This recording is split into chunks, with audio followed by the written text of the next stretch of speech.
और अब बात अखिलेश यादव के दाव प्लान की कर लेते हैं, क्योंकि अखिलेश यादव ने लोकसभा की सदस्यता से इस्तीफा देकर एक बड़ा दाव चल दिया है और 27 की लड़ाई के लिए लखनऊ को चुना है।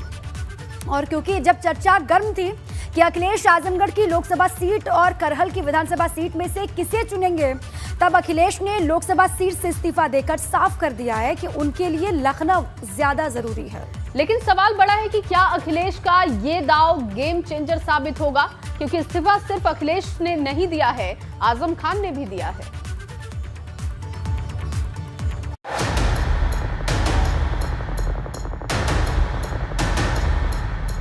आजमगढ़ अगर हमारे नाम से जुड़ गया है, न जाने कितने जीवन में उतार चढ़ाव आएंगे, हमें कैसे भी सेवा करनी पड़े, हमें कैसे भी आपके बीच में रहना पड़े, हम सदन में हो नहीं हो, हम सदन में रहें ना रहें, वो हमारा रिश्ता आपसे टूटेगा नहीं, ये रिश्ता बना रहेगा। दिल्ली से दूरी लखनऊ है जरूरी।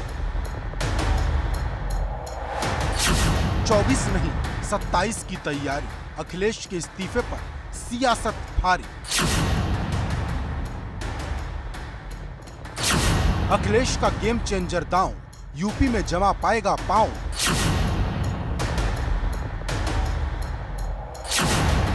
यादव मुस्लिम का साथ 27 में बनेगी बात।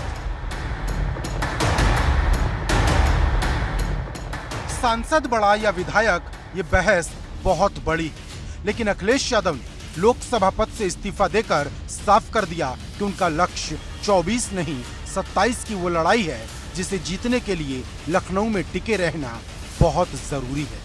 क्योंकि जब सियासी गलियारों में चर्चा गर्म थी कि अखिलेश आजमगढ़ की सांसदी रखेंगे या करहल की विधायकी, तब अखिलेश ने लोकसभा से इस्तीफा देकर एक झटके में साफ कर दिया कि उनके लिए करहल की विधायकी ज्यादा जरूरी है। ये सवाल इसलिए भी बड़ा है कि सिर्फ अखिलेश यादव ने सांसदी से इस्तीफा नहीं दिया, उनके साथ आजम खान ने भी लोकसभा से इस्तीफा दे दिया। आजम खान रामपुर से सांसद हैं और इस बार रामपुर शहर से विधायक भी बने हैं। विधानसभा चुनाव 2022 में शिकस्त खाने के बाद अखिलेश यादव ने अब अपनी रणनीति में बदलाव किया है। अगर बात करें तो अखिलेश यादव आजमगढ़ से सांसद थे और इसके साथ साथ इस बार करहल से वो विधानसभा चुनाव भी जीतकर विधानसभा में पहुंचे।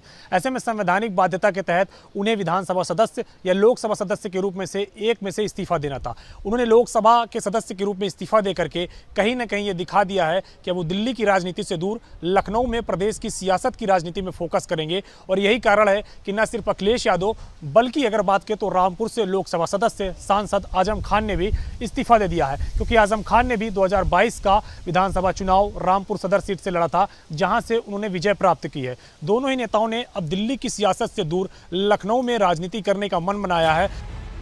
अब अखिलेश यादव के इस्तीफे के मायने निकाले जा रहे हैं। जानकारों की माने तो उनका यह दांव उनके सभी विधायकों को न सिर्फ एकजुट रखेगा बल्कि आने वाली लड़ाई में नई धार देगा।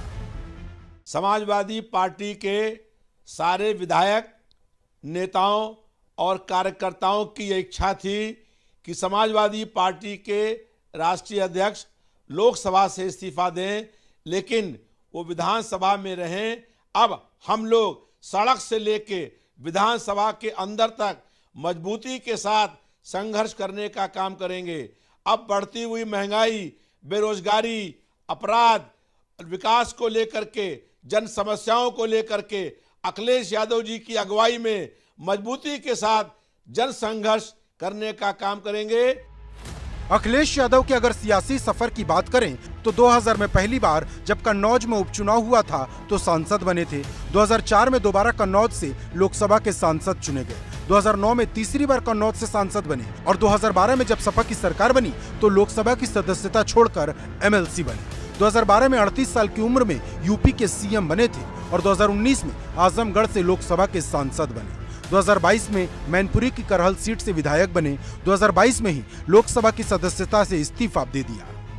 वहीं आजम खान का इस्तीफा इशारा कर रहा है कि 2022 में पार्टी को जो मुस्लिम वोट मिला उसे आजम के जरिए आने वाले चुनाव में पार्टी एकजुट रखना चाहती है, क्योंकि समाजवादी पार्टी में मुस्लिमों के लिए आजम से बड़ा कोई चेहरा नहीं। इसे उनके सियासी सफर से भी समझिए।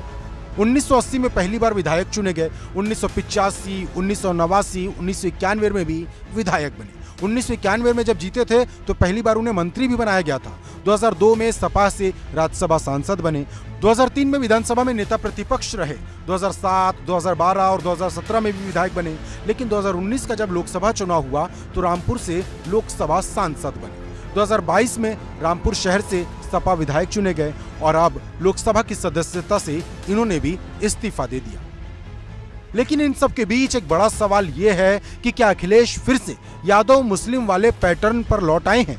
क्योंकि एमएलसी चुनाव में सपा ने जिन 34 सीटों पर उम्मीदवार उतारे उनमें 19 यादव और 4 मुस्लिम चेहरे, और अब अखिलेश यादव के साथ साथ आजम खान का इस्तीफा भी इसी ओर इशारा कर रहा है कि पार्टी आजम खान के जरिए अपने मुस्लिम वोट को एकजुट करने की कोशिश में है, तो अखिलेश करहल से हर मैदान फतेह करने की कोशिश में है। हालांकि अखिलेश यादव ने फैसला ऐसे वक्त में लिया जब 2 साल बाद लोकसभा का चुनाव है। यूपी में लोकसभा की 80 सीटें हैं। कहा जाता है कि दिल्ली का रास्ता लखनऊ से ही जाता है। 2014 और 2019 में भाजपा ने यूपी फतेह करके ही दिल्ली का रास्ता तय किया था। Bureau report, ABP Ganga.